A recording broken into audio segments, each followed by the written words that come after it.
présence. Je veux ta présence. Je veux ta présence. Je veux ta présence. Je veux ta présence. Je veux ta présence. Je la veux. Je veux ta présence. Je la veux. Je veux ta présence. Je la veux. Je veux ta présence. Je la veux. Je la veux. Je la veux. Je la veux. Je veux ta présence. Je veux ta présence. Je veux ta présence. Ta présence. Je veux ta présence. Je la veux. Je la veux. Hey, je la veux. Je la veux. Je la veux. Je la veux. Je la veux. Alléluia. Sa gloire est au milieu de nous. Je la veux. Oh yes. Je veux ta présence. Je la veux. Merci pour ta présence ce soir. Merci pour ta gloire. La Bible dit pendant qu'il priait, le ciel s'ouvrit. Merci parce que le ciel est grandement ouvert ce soir. Père, nous saluons ta présence ce soir. Saint-Esprit de Dieu, saisis-toi de moi ce soir, afin que je sois un canal par lequel tu passeras pour annoncer ta parole. Merci d'édifier quelqu'un. Merci de restaurer quelqu'un. Merci de visiter quelqu'un ce soir. Bénis ta parole. Bénis ton peuple. Et laisse que cette parole soit accompagnée de vie, de vie et de vie. Merci pour les miracles, les signes et prodiges que tu vas faire dans ta présence ce soir. Bénis un homme, bénis une femme. Au nom de Jésus-Christ. Nous t'avons ainsi prié et reçu. Avec foi et action de grâce, nous t'acclamons ce soir.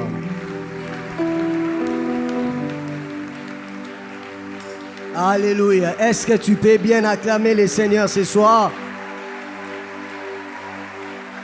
Gloire au Seigneur. Alléluia. Nous pouvons reprendre nos places. Shalom, peuple de Dieu.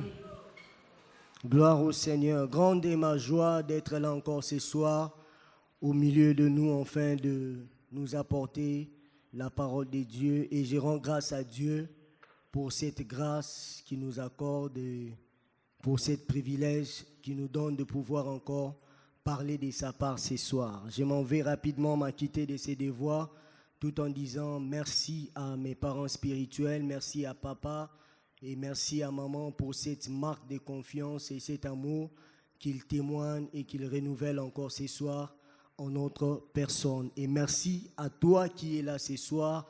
Dieu ne manquera pas de te bénir. Alléluia. Merci à tous les responsables, les pasteurs, les assistants qui sont là. Merci pour leur amour et merci pour leur soutien. Alléluia. Est-ce qu'on peut se tenir debout, s'il vous plaît, afin de lire la parole du Seigneur? Nous sommes dans le livre de Jean, chapitre 11. Jean chapitre 11, nous connaissons tous l'histoire.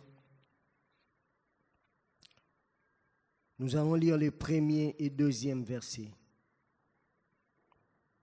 Et puis ensuite, nous allons lire d'autres passages.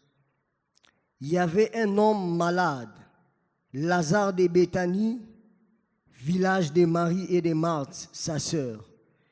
C'était cette Marie qui oignit de parfum le Seigneur et qui lui essuya les pieds avec ses cheveux.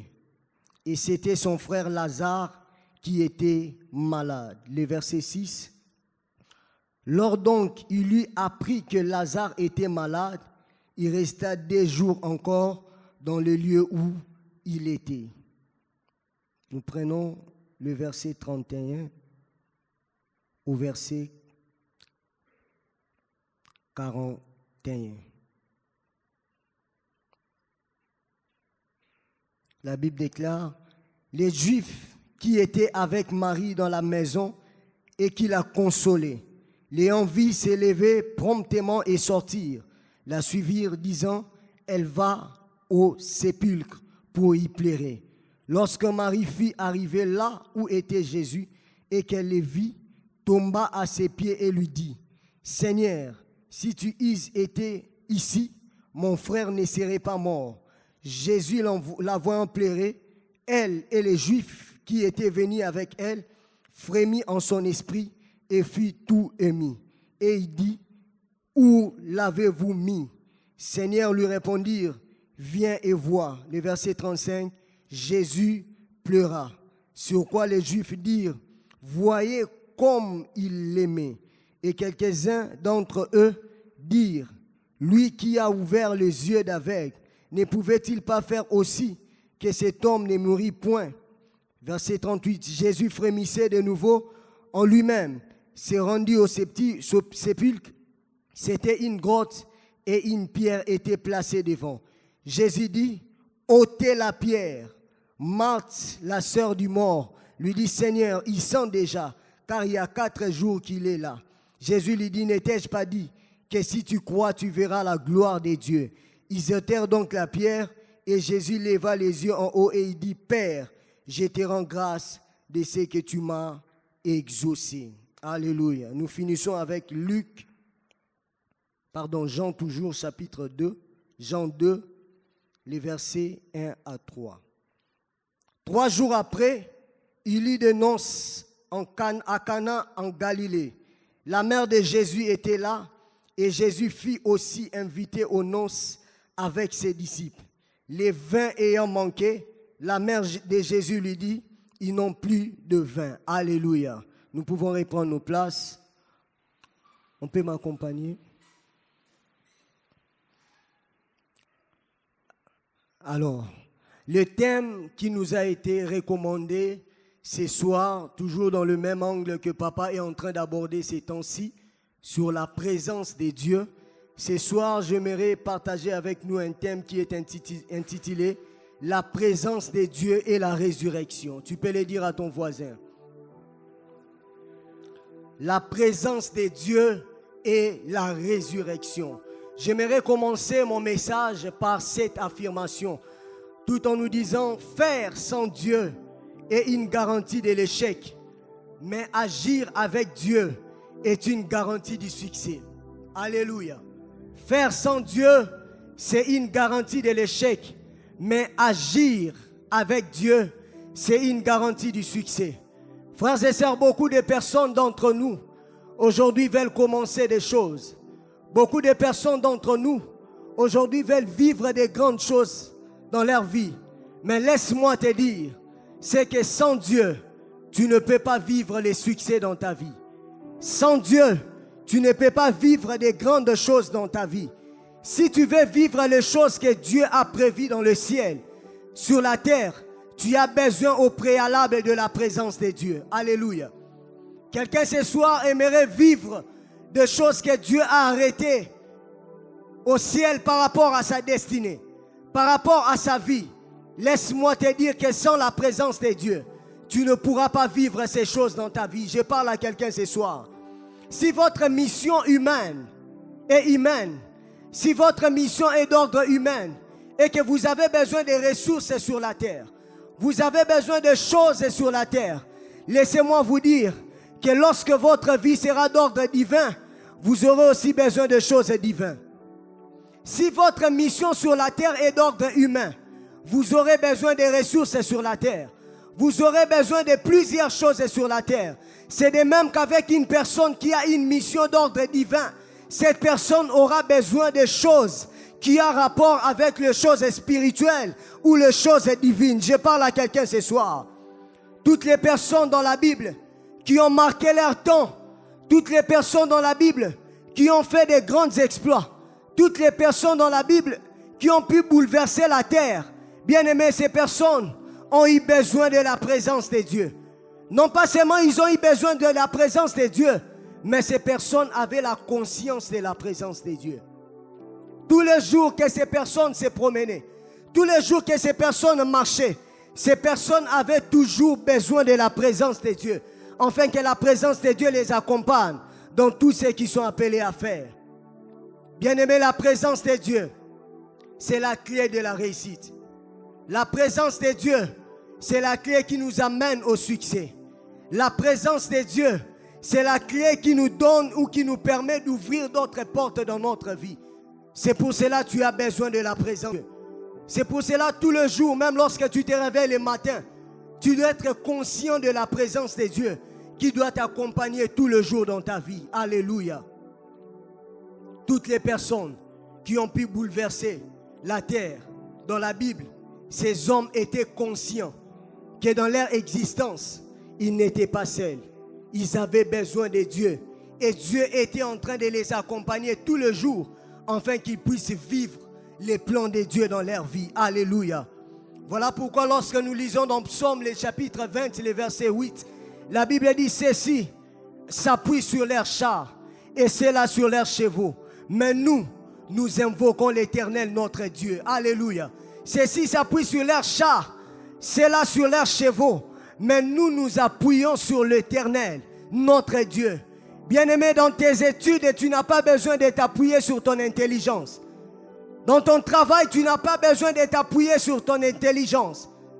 Même pour ceux qui étudient, comme je l'ai dit tantôt, même pour les personnes qui ont un quotient intellectuel élevé, bien-aimé, tu n'as pas d'abord besoin de ton intelligence, mais tu as besoin de compter sur la présence de Dieu. Je parle à quelqu'un ce soir. Tu n'as pas besoin d'abord de ton intelligence, mais tu as besoin de compter sur la présence de Dieu. Pour un père de famille et pour une mère de famille, j'aimerais dire ce soir, c'est que dans ton foyer, dans vos projets, pour l'avenir de tes enfants, pour les changements que tu aimerais avoir, tu as besoin de compter sur Dieu. Maman, pour l'éducation de tes enfants, ne compte pas d'abord sur tes propres efforts, mais compte sur Dieu. Ce soir, je suis venu dire à une personne qui est en train d'investir dans un domaine, une personne qui est en train de vouloir aller très loin avec Dieu. C'est vrai, tu as des habilités en toi. C'est vrai, tu as plusieurs capacités en toi qui peuvent même t'aider à exceller, à aller plus loin. Bien-aimé, ne compte pas sur ça, mais compte d'abord sur Dieu. Alléluia. Compte d'abord sur Dieu. La présence de Dieu est plus importante que tout ce dont nous avons besoin. Oh, je disais, la présence de Dieu est plus importante que tout ce dont nous avons besoin sur terre. Frères et sœurs, pour tes défis à venir, ne mets pas d'abord des stratégies en place. Ne mets pas d'abord de l'intelligence en place, mais cherche d'abord à mettre Dieu au centre. Cherche d'abord à mettre Dieu au devant. C'est alors que tu pourras vaincre et réussir. David, pour affronter Goliath, tu n'as pas besoin des armures de Saoul. Pour affronter Goliath, tu n'as pas besoin de recourir à tes expériences passées, mais tu as besoin de la présence de Dieu qui t'accompagne sur les champs de bataille. Ce soir, j'aimerais dire à un David qui a face à lui un combat, qui a face à lui un obstacle, j'aimerais te dire, ne compte pas sur tes victoires passées. C'est vrai que tu as vaincu les lions et l'ours, mais au devant de toi, tu n'as pas affaire au lion et l'ours, mais tu as affaire à Goliath. Goliath, pour les vaincre, tu n'as pas besoin des expériences, mais tu as besoin de Dieu. Alléluia. David, compte sur Dieu. Compte sur Dieu. Compte sur Dieu. Car la présence de Dieu, c'est celle qui va t'accompagner, même dans le champ de bataille. Il y a plusieurs personnes en ces lieux.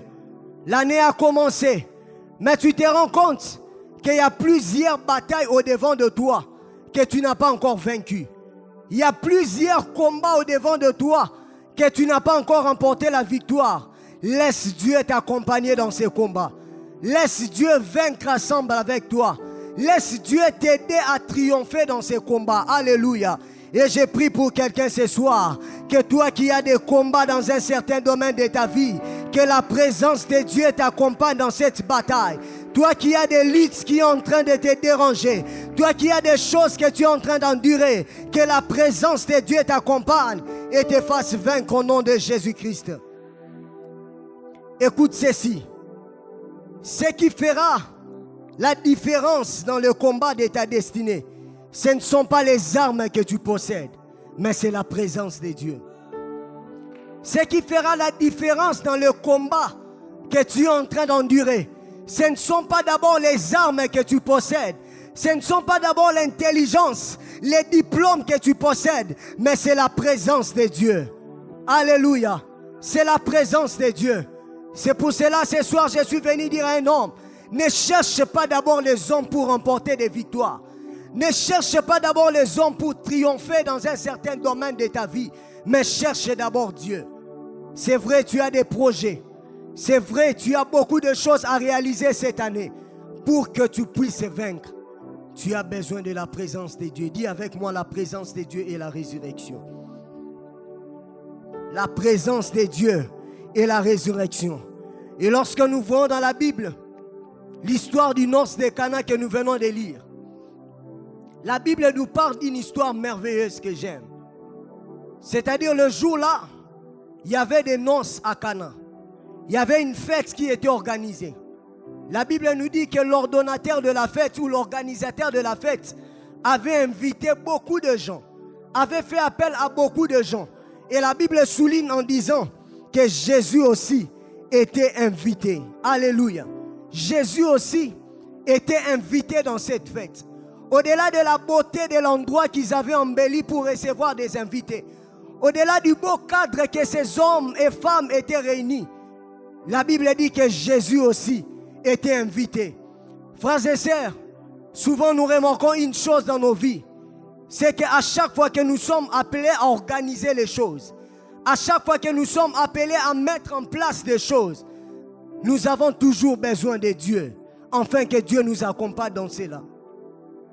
Dans cette fête, Jésus était invité. Mais il s'est passé une chose, c'est que pendant la fête, il y avait les vins qui commençaient à manquer.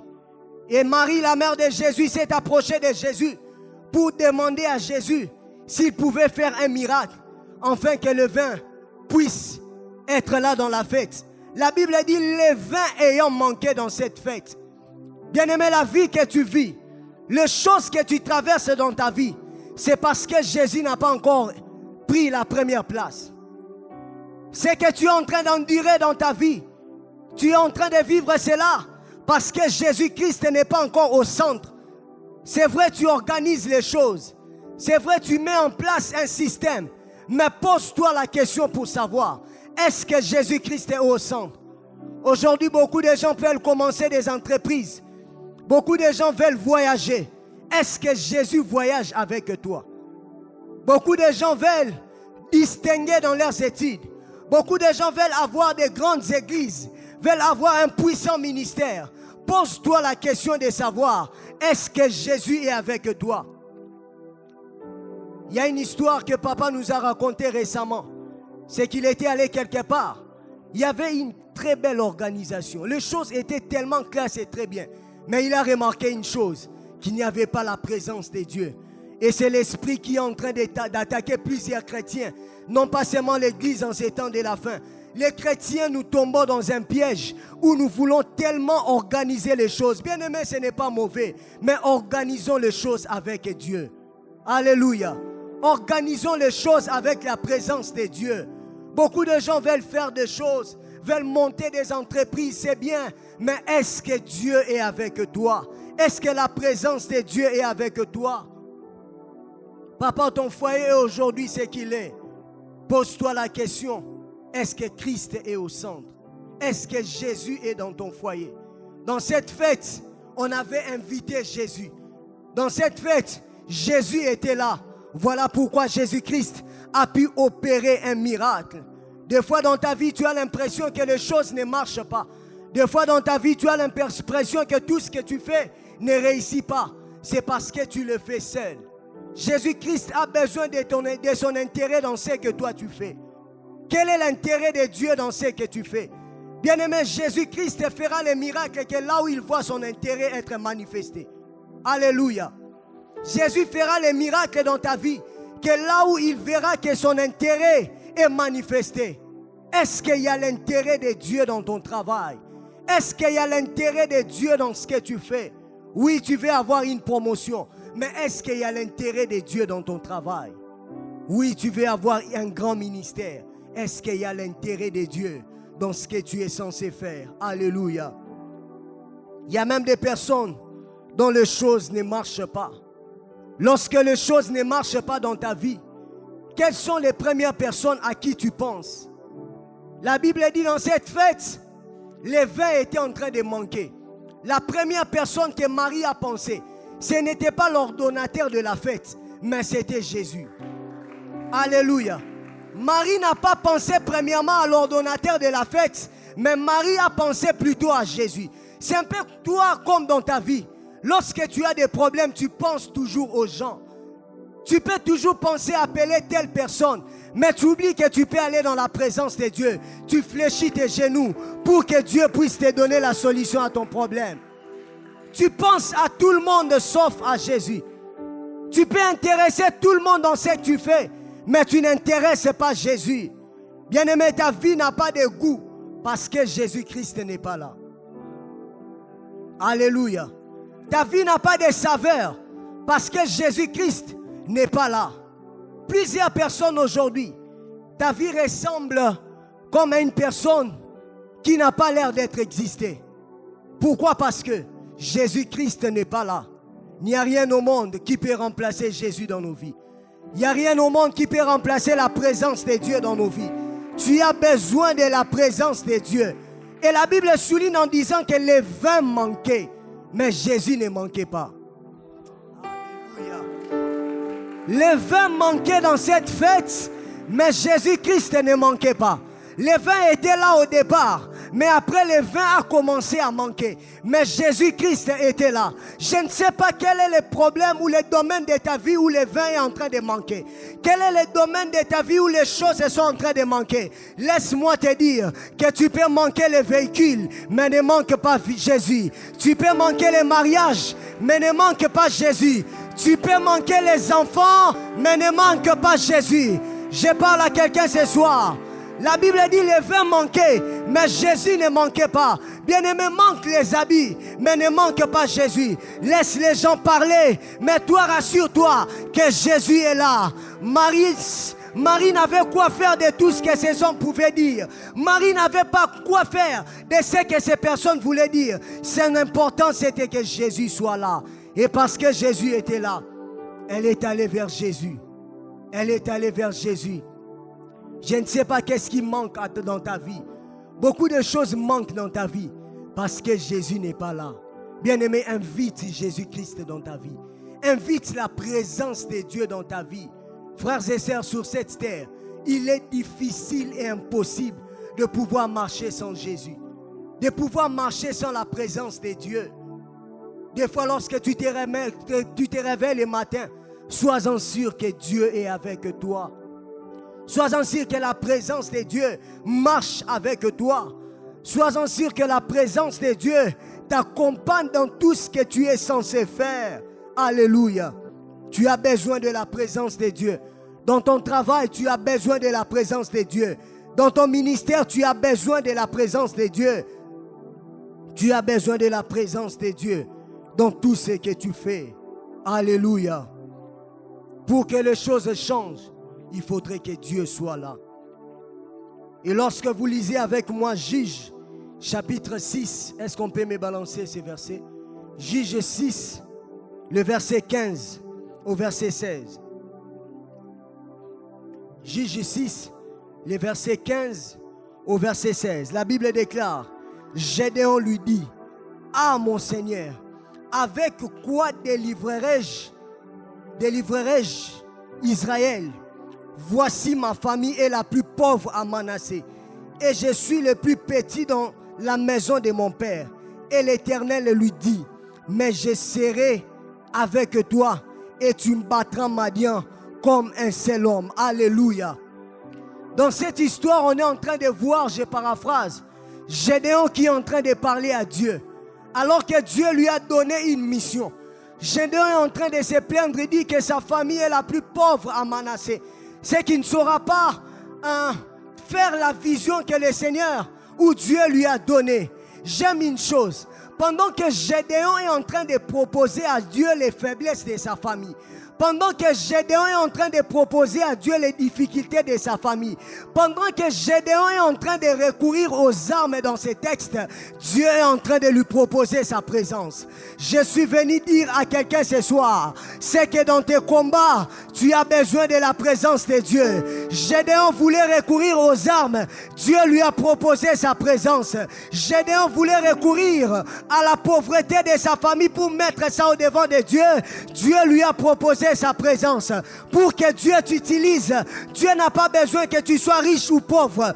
Pour que Dieu te fasse vaincre des victoires, Dieu n'a pas besoin que tu sois riche ou pauvre. Ce que Dieu fait, c'est que lorsqu'il a besoin de nous, il nous propose premièrement sa présence.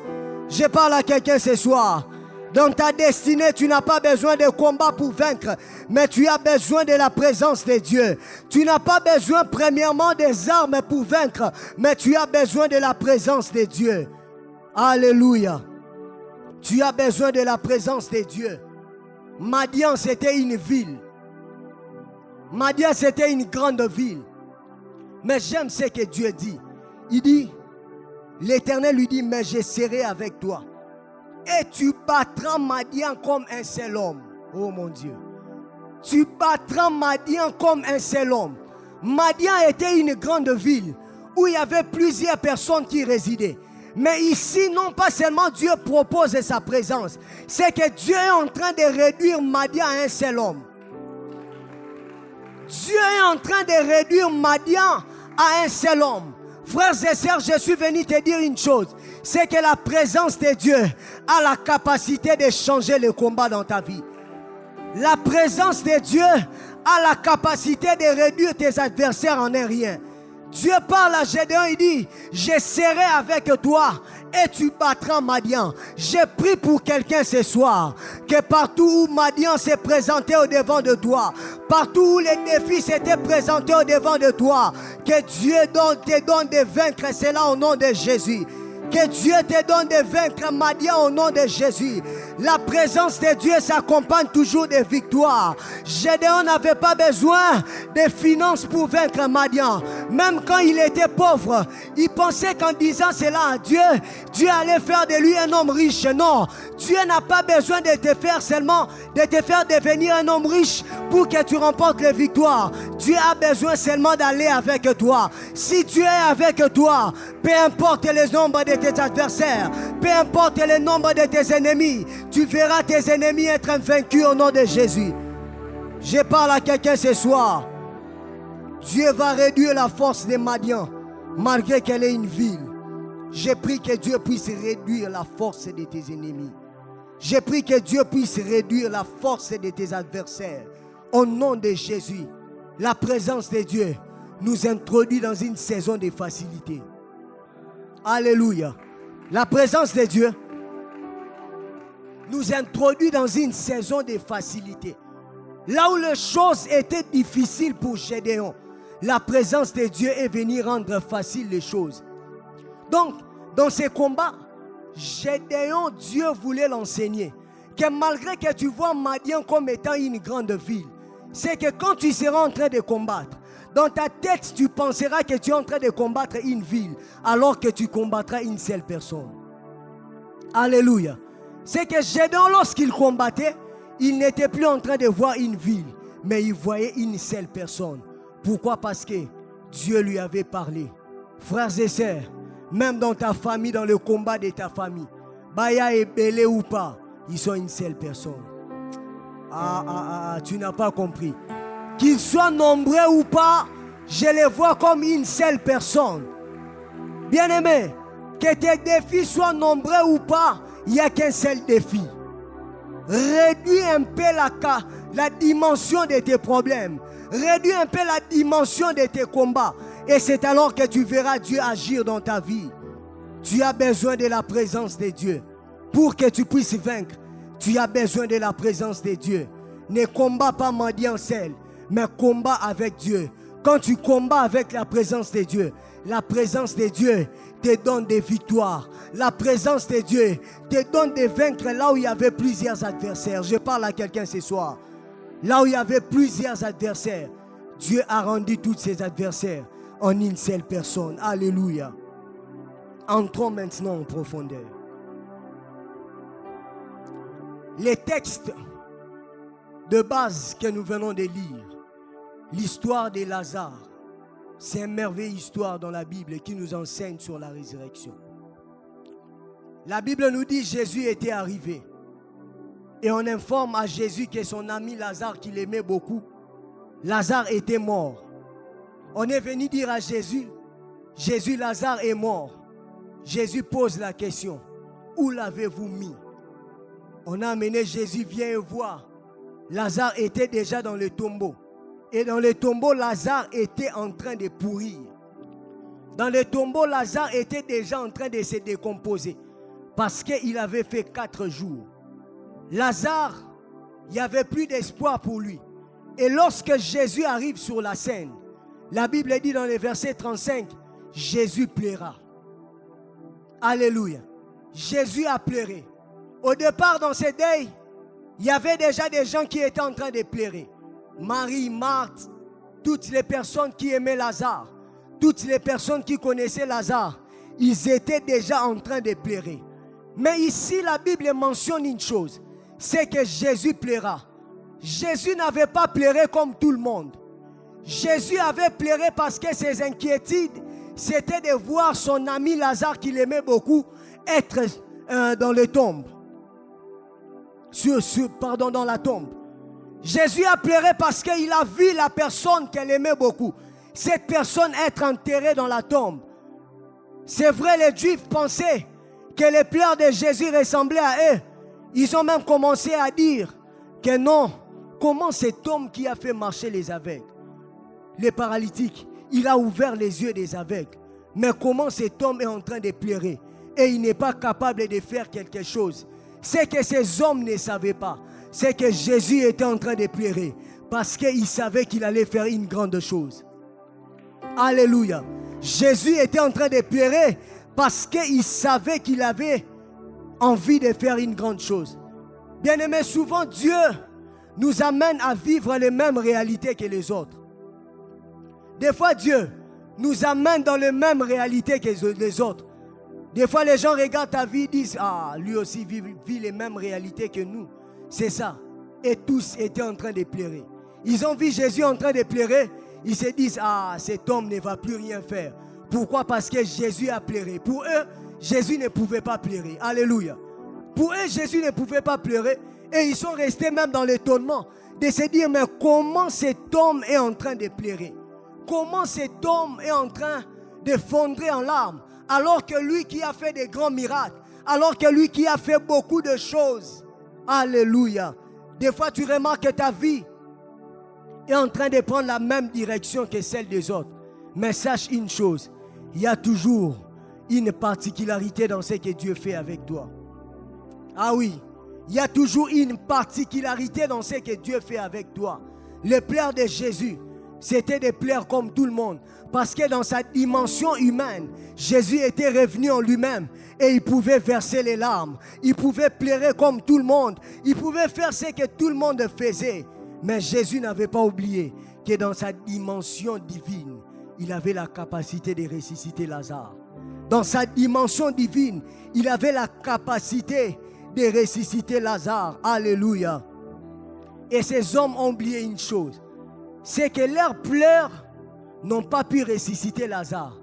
Mais les pleurs de Jésus n'ont pas pu affecter la capacité de ressusciter Lazare. Posons-nous la question. Mais comment Jésus qui est en train de pleurer? Et les gens se posent des questions pour savoir, mais cet homme, qu'est-ce qui lui arrive? Ces hommes oubliaient que les pleurs de Jésus n'ont pas affecté la capacité de pouvoir ressusciter Lazare. Je suis venu dire à quelqu'un ce soir, c'est que ce que tu es en train de vivre, ce que tu es en train de traverser, cela n'empêche pas Dieu de faire un miracle dans ta vie.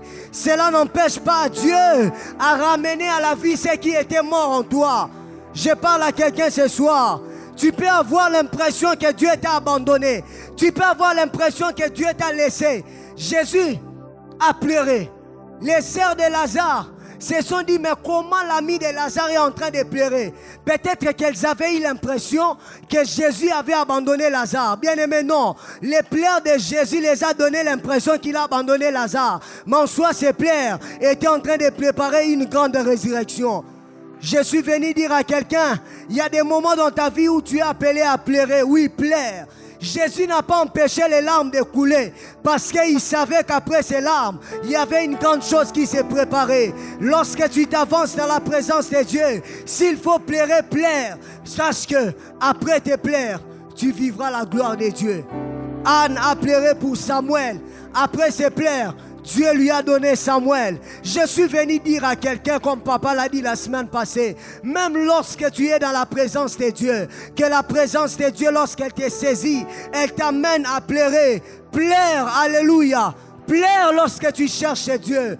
Pleure lorsque tu es dans sa présence. Et Jésus a dit une chose, Père, je te rends grâce, oh mon Dieu. Jésus était conscient de la présence de Dieu qui l'accompagne. Voilà pourquoi il a recouru seulement à Dieu pour pouvoir rendre grâce devant la tombe de Lazare. Sois conscient de la présence de Dieu qui t'accompagne tous les jours. Alléluia. Et Jésus arrive après avoir pleuré. Il dit une chose, où l'avez-vous mis? Bien-aimés, la présence de Dieu dans notre vie a la capacité de nous chercher partout où nous avait placés.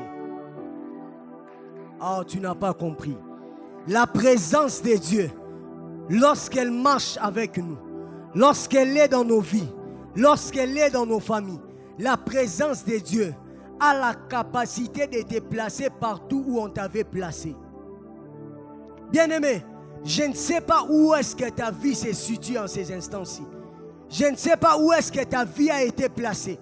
Mais sache que la présence de Dieu ce soir sera en train de prendre ta personne, sera en train de prendre ta vie et de la ramener à la résurrection. Jésus s'avance, il dit, où l'avez-vous mis? On a dit à Jésus, il est déjà dans la tombe. Et Jésus dit une phrase, il dit, ôtez la pierre. Alléluia. Jésus dit, ôtez la pierre. Ôtez la pierre, alléluia, ôtez la pierre. Bien-aimé, Jésus dans sa capacité humaine, il pouvait lui-même ôter la pierre. Jésus dans sa capacité humaine, il pouvait lui-même venir ôter la pierre. Mais Jésus n'a pas fait cela. Jésus a dit à ces hommes, ôtez la pierre, pour dire, la capacité d'ôter la pierre vous est réservée. Mais la capacité de ressusciter Lazare m'est réservée. Frères et sœurs, je suis venu dire à quelqu'un ce soir, la capacité d'ôter la pierre est réservée aux hommes. La capacité de ressusciter Lazare n'est réservée qu'à Jésus seul. Ôter la pierre, est-ce que tu peux dire avec moi ôter la pierre? Le pouvoir de ressusciter Lazare ne réside pas seulement sur les pleurs de ces hommes, mais le pouvoir de ressusciter Lazare réside sur la capacité de Jésus de faire le miracle.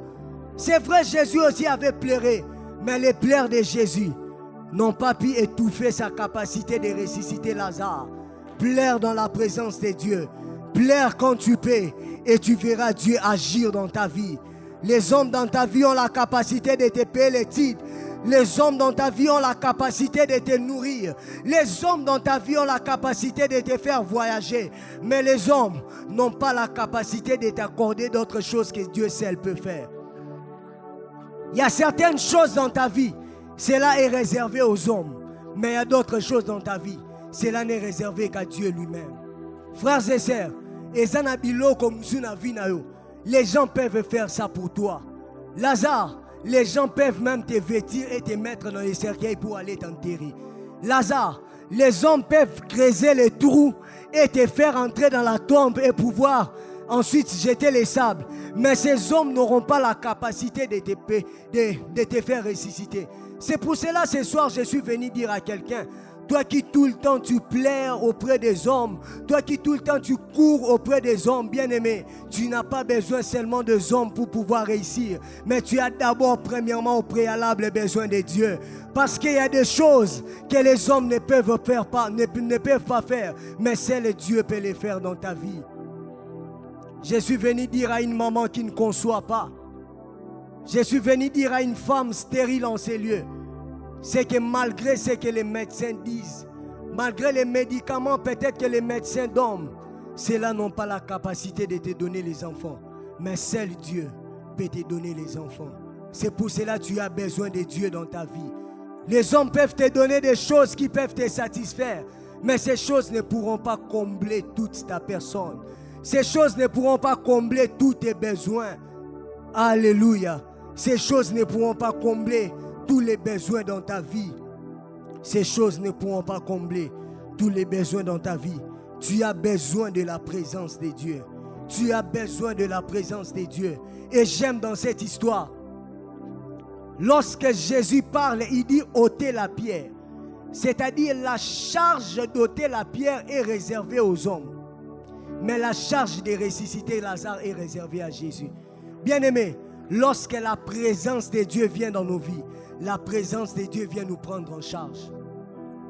Tu as raté l'occasion de dire Amen. Lorsque la présence de Dieu vient dans nos vies, la présence de Dieu vient nous prendre en charge. Je ne sais pas dans quel domaine où tu as besoin de Dieu. Je ne sais pas dans quel domaine où tu as besoin d'être pris en charge. Je suis venu te dire ce soir, à cause de la présence de Dieu en ces lieux, la présence de Dieu va te prendre en charge au nom de Jésus. Toi qui n'as personne pour pouvoir payer tes études, toi qui n'as personne pour pouvoir te prendre en charge, bien-aimé, Dieu c'est un Père responsable. Dieu est un Père responsable. Et le Dieu auprès de qui tu t'avances, il va te prendre en charge ce soir. Il va te prendre en charge ce soir. Il va te prendre en charge ce soir. Au nom de Jésus, la présence de Dieu vient changer les complications. La présence de Dieu vient ôter les problèmes. Partout où tu as besoin de l'énergie des hommes. Partout où tu as besoin de l'énergie des gens pour que les gens contribuent à ton succès. Sache que la présence de Dieu peut faire mieux que ça. Alléluia. La présence de Dieu peut faire mieux que ça. Homme de Dieu dans ton ministère, tu as besoin de la prise en charge divine. Tu n'as pas besoin seulement des partenaires. Les partenaires viendront, mais tu as d'abord besoin de Jésus-Christ. Tu as besoin de la présence de Dieu. Dans ton foyer, tu as besoin de la présence de Dieu. Alléluia. Et j'aime un détail. La Bible dit que Jésus était venu le 4e jour. Dis avec moi 4e jour. Jésus était venu le 4e jour. Le 4e jour pendant que Lazare commençait déjà à se décomposer. Le 4e jour pendant que Lazare commençait déjà à pourrir. Le 4e jour pendant que Lazare commençait déjà à se fondre totalement dans la tombe. Jésus est venu. Et j'aime une chose dans ces textes, c'est que lorsque Jésus-Christ arrive dans la famille de Lazare, la Bible dit que les gens étaient là déjà le 1er jour jusqu'au 4e jour. Et ces gens étaient en train de pleurer Lazare. Mais ce qui me tique dans cette histoire, c'est que comment est-ce que Jésus-Christ, lorsqu'il est arrivé, c'est vrai, il a aussi pleuré. C'est vrai, il a vu aussi les gens pleurer. Mais ce que j'ai retenu dans ces textes, malgré la présence des hommes dans les 4 jours précédents, ces hommes n'ont pas pu les ressusciter. La présence des hommes pendant 4 jours n'ont pas pu ressusciter Lazare. Mais la présence de Jésus-Christ en un instant, Lazare était ressuscité. Je suis venu déclarer dans la vie de quelqu'un ce soir, c'est que dans les peu d'instants que tu es en train de passer en ces lieux, que la présence de Dieu te ressuscite, que la présence de Dieu ressuscite tes finances, que la présence de Dieu ressuscite ton travail, que la présence de Dieu ressuscite ta santé, au nom de Jésus-Christ. La présence de Dieu, dans peu de temps, a ressuscité quelqu'un qui était déjà en train de se décomposer. C'est que la présence de Dieu, lorsqu'elle vient dans notre vie, elle rattrape les retards. La présence de Dieu, lorsqu'elle vient dans notre vie, elle rattrape les retards. Jésus-Christ, Marthe lui dit et Marie, si tu étais là depuis longtemps, Lazare n'allait pas mourir. En d'autres termes, ils avaient dit à Jésus, tu es venu en retard. Bien-aimé, laisse que les hommes puissent te dire que tu es en retard. Mais lorsque la présence de Dieu viendra, la présence de Dieu t'amènera à rattraper tous les retards. Alléluia. La Bible dit dans un roi qu'Élie, Akab était parti avec les chars et les chevaux. Mais Élie courit plus que les chars d'Akab. Oh mon Dieu. J'ai pris ce soir que la présence de Dieu te donne la vitesse là où tu étais en retard. J'ai pris pour les études de quelqu'un. Là où tu es en retard dans tes études, que la présence de Dieu t'amène dans la vitesse au nom de Jésus. Que la présence de Dieu t'amène dans la vitesse au nom de Jésus. Les problèmes qu'il y avait dans la vie de Lazare, Lazare s'est décomposé. Mais lorsque la présence de Dieu est venue, elle est venue résoudre les problèmes les plus compliqués. Oh, je ne sais pas quels sont les problèmes les plus compliqués que tu traverses. Je ne sais pas quelles sont les situations compliquées que tu traverses, mais je sais une chose. Lorsque la présence de Dieu vient dans ta vie, la présence de Dieu vient changer les situations compliquées en situations faciles. La présence de Dieu vient rendre des situations qui étaient difficiles et les ramener à la solution au nom de Jésus.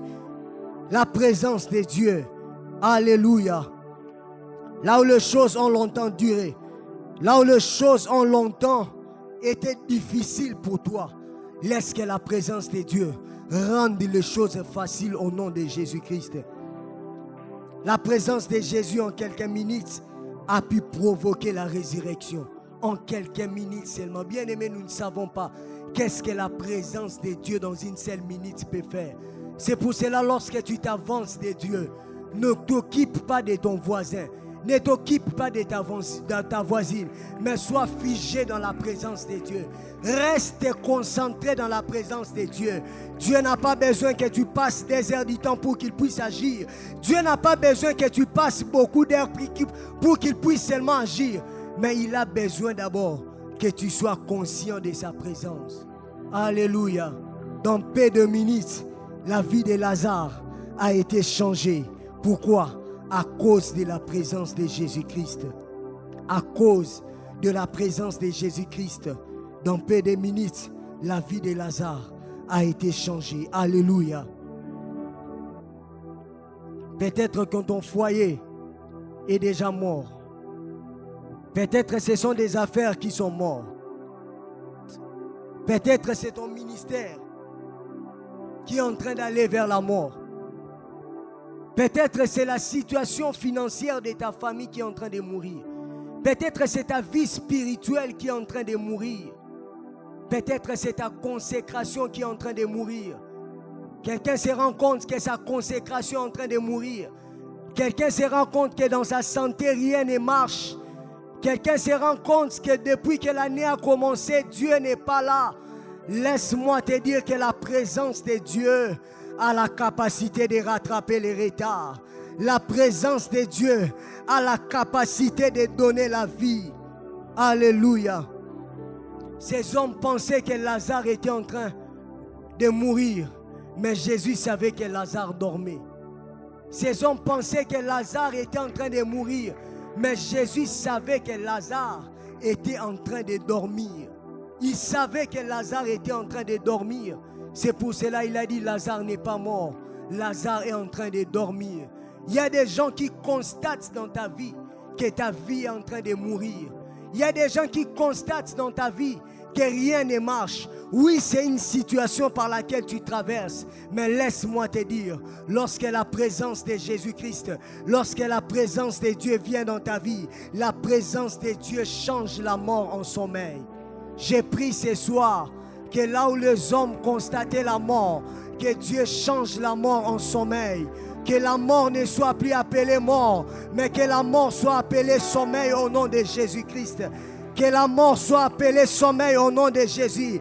Il y a des situations qui nous arrivent dans la vie. Lorsque les chaos commencent, tout le monde dit que nous sommes morts. Tout le monde dit que rien ne marche. Mais la présence de Dieu vient restaurer la mort.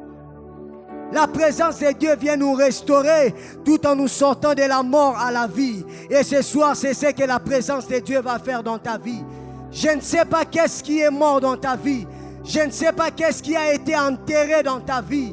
Je ne sais pas comment est en train de se passer les choses dans ta vie. Mais laisse-moi te dire que la présence de Dieu ce soir sera en train de ramener à la vie les choses qui étaient mortes. Au nom de Jésus-Christ. La présence de Dieu sera en train de ramener à la vie les choses qui étaient mortes. C'est que dans cette histoire, frères et sœurs, la Bible nous montre que les hommes ont fait les constats. Les hommes ont fait les constats. Ils ont vu que Lazare était mort.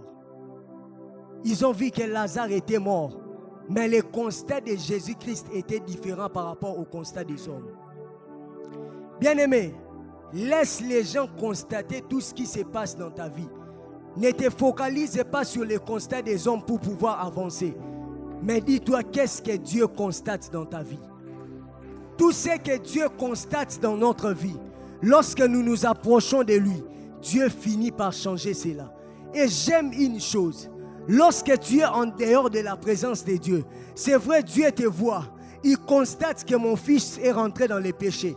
Il constate que mon fils, sa vie de prière, de méditation a baissé. Dieu ne peut rien faire parce que tu es loin de lui. Mais lorsque tu t'approches de sa présence, le constat de Dieu qui se voyait de loin ne se voit plus de loin, mais ça se voit de près. De loin, Jésus-Christ pouvait voir Lazare en train de dormir. Mais lorsqu'il est arrivé, il savait que Lazare dormait, mais il a pu quand même le ressusciter. Je suis venu dire à une personne, c'est que le constat des hommes est différent que celui de Dieu.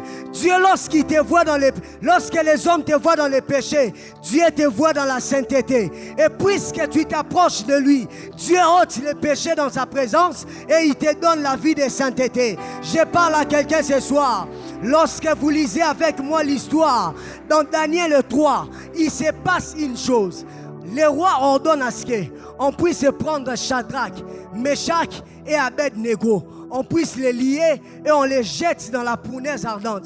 Et lorsqu'on les a jetés, le roi a constaté une chose. La présence de... Oh mon Dieu! La présence de la quatrième personne.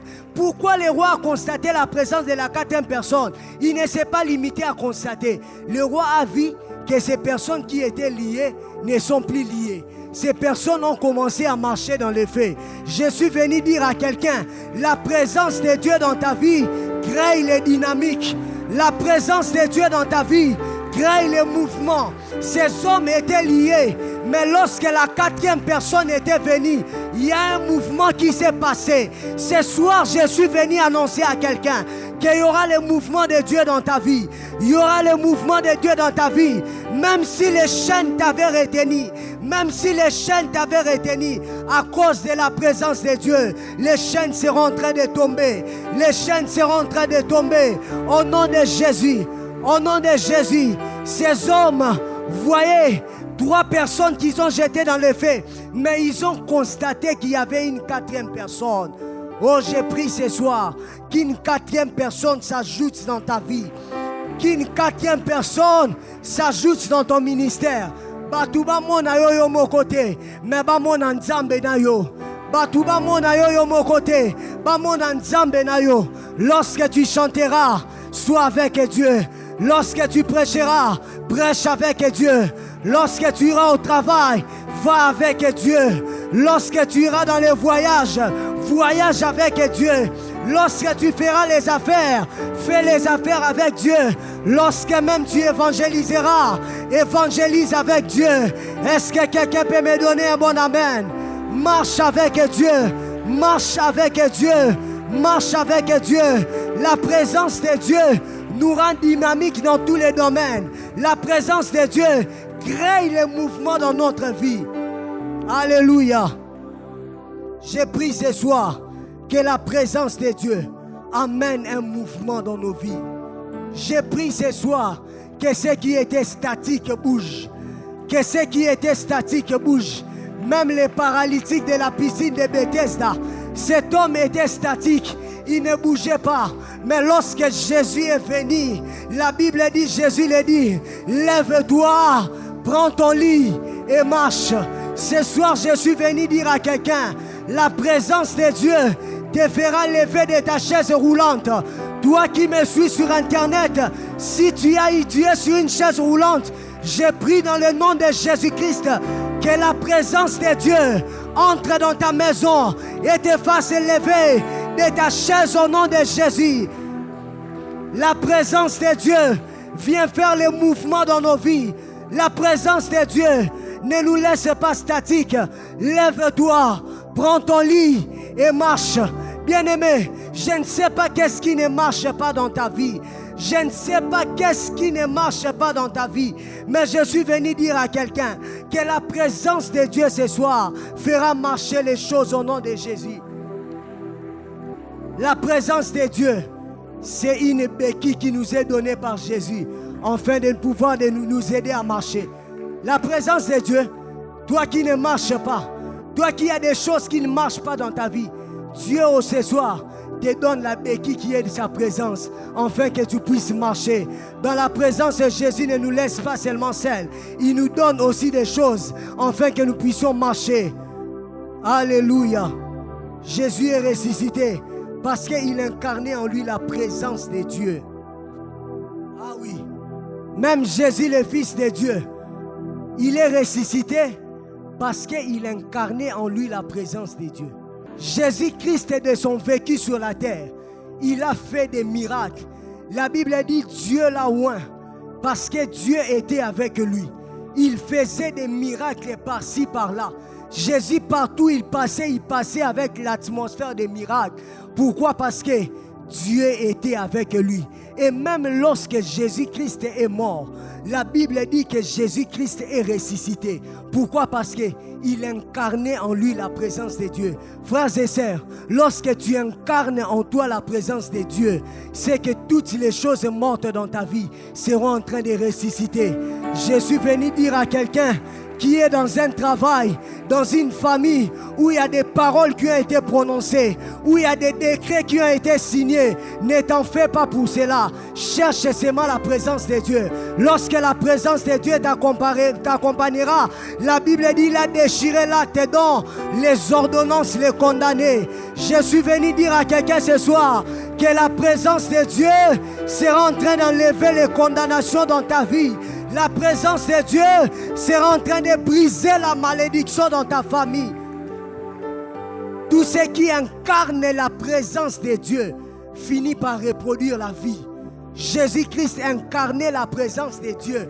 Voilà pourquoi la mort ne pouvait pas les retenir. Bien-aimé, lorsque tu incarnes en toi la présence de Dieu, la mort ne peut pas te toucher. La mort ne peut pas te retenir.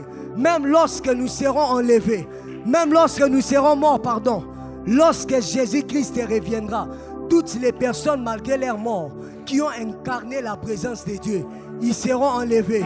C'est pour cela cet homme qui était cet homme qui était mort, la Bible dit qu'on l'a amené, on l'a jeté dans les sépulcres d'Élisée.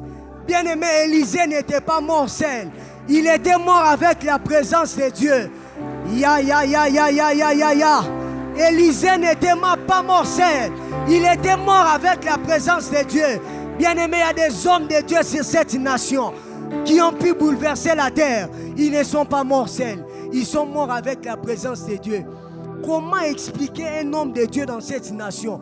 La Bible dit le jour de sa mort, quelqu'un a touché seulement le corbillard, il a reçu l'onction. Oh, je prie ce soir que la présence de Dieu nous accompagne même le jour de notre dernière demeure. Frères et sœurs, ne restez pas là seulement à chercher les hommes, mais cherchez Dieu. Cherchez Dieu. Cherchez Dieu. La présence de Dieu incarne en nous. Lorsqu'elle est incarnée en nous, amène la vie dans des choses qui sont mortes. La présence de Dieu, lorsqu'elle est incarnée en nous, amène la vie. La présence de Dieu, lorsqu'elle est incarnée en nous, ressuscite et donne la vie. Bien-aimé, la mort de Lazare n'a pas fait de grands miracles, mais la mort de Jésus nous a donné un grand miracle. Le miracle d'aller au ciel. La mort de Lazare, c'était une mort normale, mais la mort de Jésus n'était pas une mort normale, parce que la mort de Jésus, après sa mort, sa résurrection, nous a donné la place au ciel. La résurrection de Lazare était normale pour tout le monde, mais la résurrection de Jésus nous a ramenés à la vie. Oh, je prie pour quelqu'un ce soir Que quelqu'un puisse chercher Dieu. Que quelqu'un puisse chercher Dieu.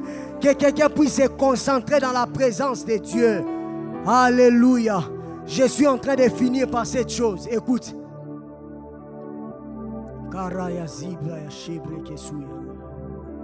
Oh, thank you, Lord. Le ciel est ouvert. Il y a une différence entre la mort de Lazare et la mort du fils de la veuve de Naïm. Demande-moi pourquoi. La mort de Lazare, c'était une mort que Jésus-Christ devrait venir dans la tombe pour les ressusciter.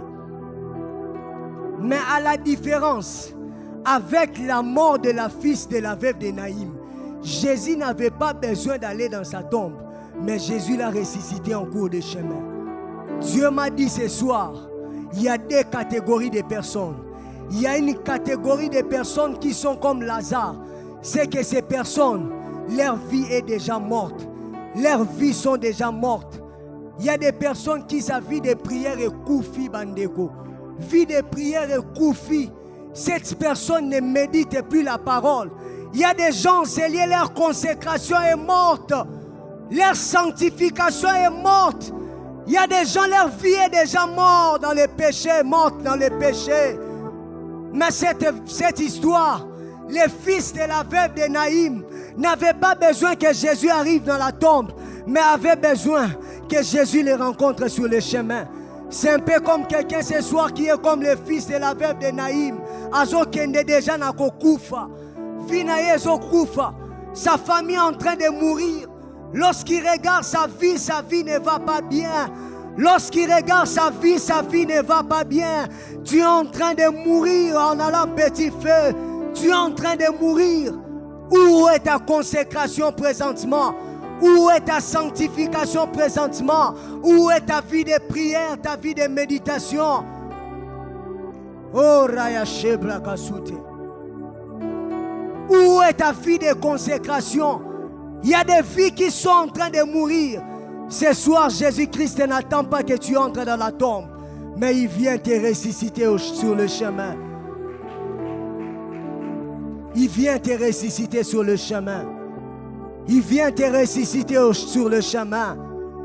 Il y a quelqu'un, ça fait un temps tu ne médites plus. Il y a quelqu'un, ça fait un temps tu ne pries plus. Ce soir, Dieu m'a dit de dire à quelqu'un que sa présence donne la résurrection. Ce soir, Dieu peut te ressusciter, come on. Dieu peut te ressusciter. Dieu peut te ressusciter. La présence de Dieu ne ressuscite pas seulement les choses terrestres, mais la présence de Dieu ressuscite aussi les choses qui viennent d'en haut. Il y a quelqu'un qui a perdu un don spirituel. Il y a quelqu'un qui n'écoute plus Dieu. Ce soir, dans sa présence, il vient te restaurer. Il vient te ressusciter. Est-ce qu'on peut se lever et commencer à prier? J'ai fini mon message. Que Dieu bénisse sa parole ce soir. Oh yes.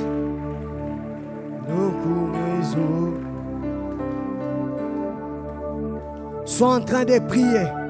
Demande à Dieu de te restaurer. Demande à Dieu que sa présence te restaure. Que sa présence te ressuscite. Si c'est ta vie de prière, prie Dieu. Si c'est ta sanctification, prie Dieu. Oh, prie, prie, prie, prie ce soir.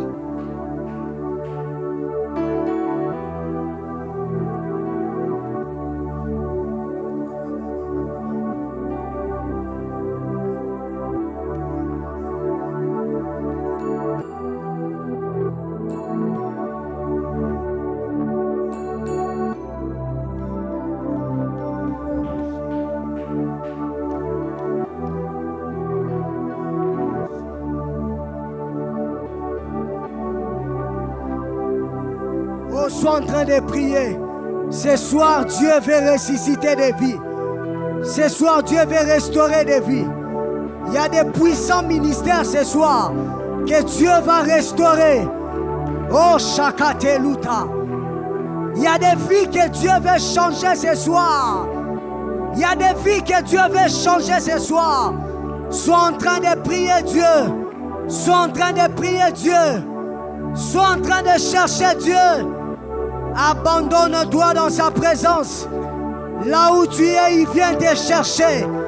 Là où tu es, il vient te chercher. Là où tu es, il vient te chercher. Il vient te récupérer, Lazare. Il vient te relever. Il vient te restaurer. Oh Jésus.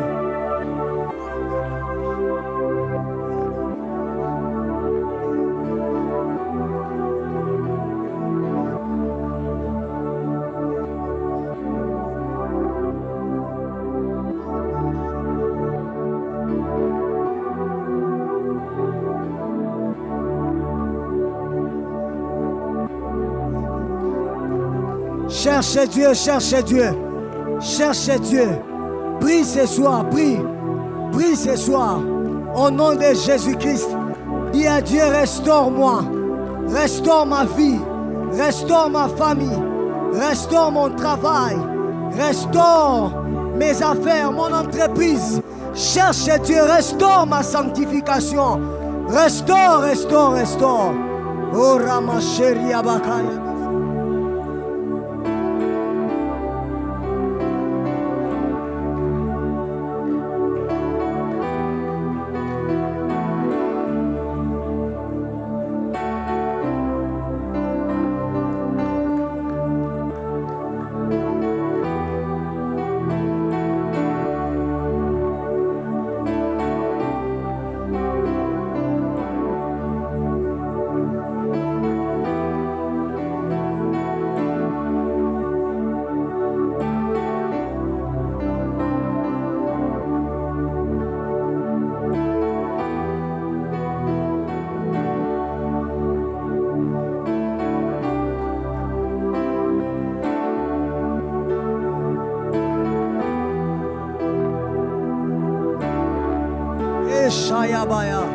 Jésus. Alléluia. Je vais prier. Fais tomber la pluie d'en haut. Fais tomber la pluie du ciel.